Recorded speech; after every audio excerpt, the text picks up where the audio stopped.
Բարև ձեզ, ուզում եմ մի պատմություն պատմեմ ձեզ, ուրեմն մոտ 1 տարի առաջ Ժնև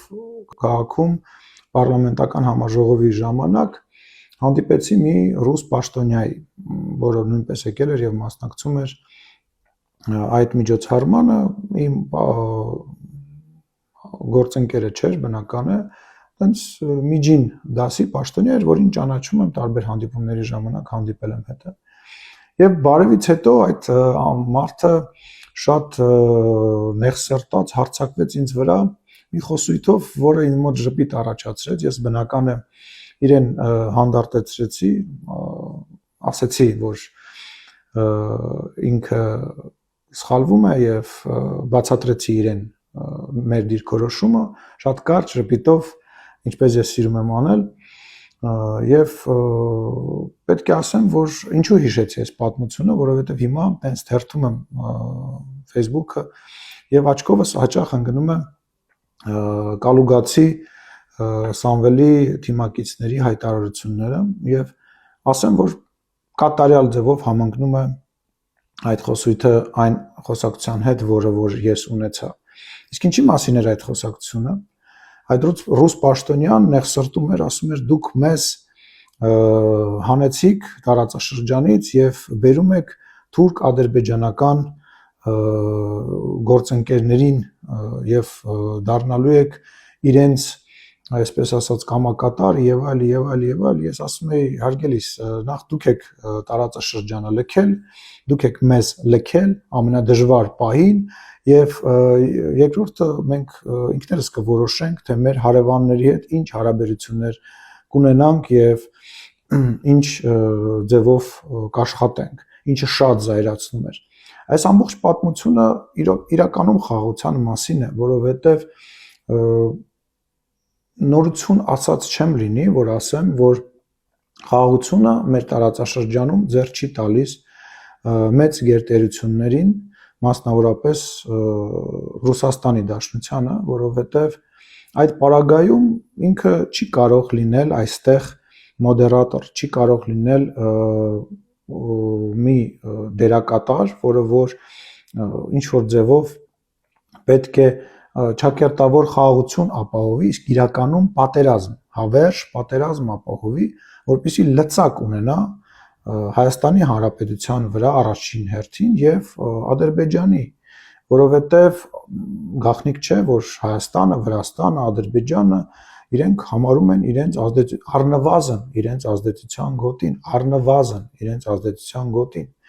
եւ այս ընտրությունները, այս խոսակցությունները, այդ խոսակցությունները են գցում, որ թե իբր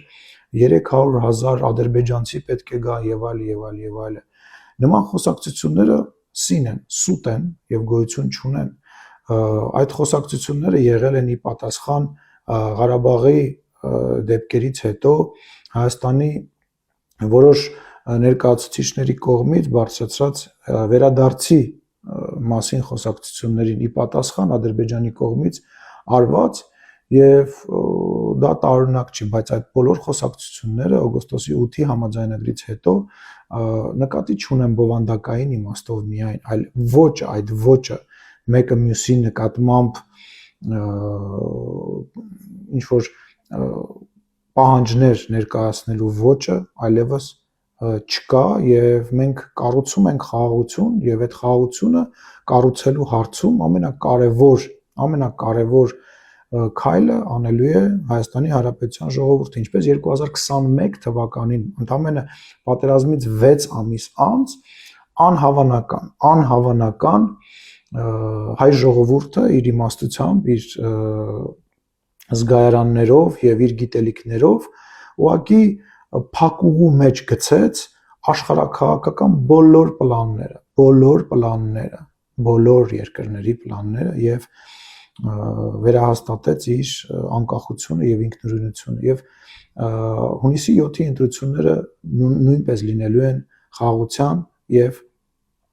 պատերազմի մասին, ցավոք, անկախ նրանից, որ մենք բազմաթիվ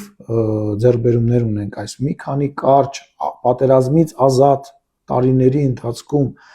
մեր տնտեսության, մեր ապրելակերպի, մեր ազատությունների մեջ, Այնուամենայնիվ այդ ընտրությունը լինելու է խաղաղության եւ պատերազմի, հավերժ պատերազմի մասին, որտեղ Հայաստանի Հանրապետությունը կախվածության մեջ է Ռուսաստանից, որտեղ ռուս օլիգարխը, կալուգացի օլիգարխը նայիչի, նայողի կարգավիճակով ստեղ վարչապետներ եւ պաշտոններ է բաժանում, որտեղ ինքը չի կարող լինել եւ ցանկություն էլ չունի լինել որևիցե պաշտոնի, որտեղ մշտապես կա կախվածություն, չկան այլևս ընտրություններ եւ այն մոդելը, որը որ իրենք պատկերացնում են, դուք կարող եք տեսնել համացանցում, հասկանում եք ինչի մասին եմ խոսում։ Ուստի